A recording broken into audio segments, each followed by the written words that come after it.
വരട്ടാ വരട്ടാ.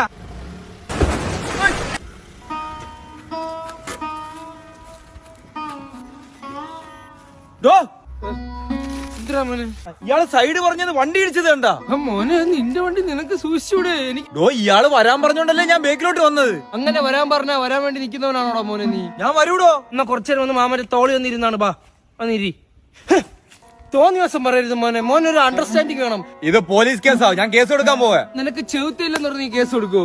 അനിയാ പോ. എവിടെ പോണ്? വണ്ടി കൊണ്ട് ഇടിച്ചിട്ട് എന്റെ തലയിലാക്കുന്നു. ചേട്ടാ നാളെ ടെസ്റ്റ് ചെയ്യട്ടാ. റിവേഴ്സ് സൈഡ് കേട് കേടെന്ന് പറഞ്ഞ് വണ്ടി ഇടിച്ചിട്ട് ഇയാളെ കൈ ഒഴിയുന്നു. എന്റെ പുതിയ ടൂറിസ്റ്റ് ബസ്സാണ് ഇവ ഇങ്ങനെ കാണിച്ച് ഒരു ട്രാൻസ്ഫോമർ കൊണ്ട് ഇടിച്ച് കയറ്റി കൊടുത്തത്. ഇതെല്ലാം കൂടെ ആര് തരും? ഇത്രയും വലിയ ബസ്സുള്ള ഒരുത്തനല്ലേ, അവനൊരു കിളിയെ വെച്ചൂടെ? ഞാൻ എന്ത് പറഞ്ഞാലും ഇവൻ കേൾക്കാൻ വരുന്ന എന്തിന്? നീ എന്തിനു പറയാൻ വരുന്നത്? ദോ പാമ്പ് പറന്നു പോണ് കണ്ടാടാ. അതുവരെ അവൻ വിശ്വസിച്ചു. നീ എന്തിനോട് ഇവിടെ ഇങ്ങനെ മിണ്ടാതെ ഇങ്ങനെ എന്നെ തൂക്കി വെച്ച് വയ്ക്കുന്ന?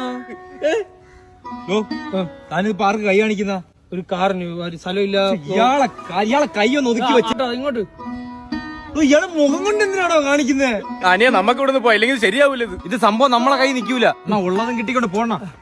ഒന്ന് റെയിൽവേ സ്റ്റേഷനിൽ ട്രെയിനിന്റെ ബാക്ക് ഒന്ന് പറഞ്ഞു കൊടുക്കാൻ. ആള് ഫ്രണ്ട് ഇരുന്നോണ്ട് എങ്ങനെ കാണുന്ന പിറകെ ഭയങ്കര ബുദ്ധിമുട്ടാണത്.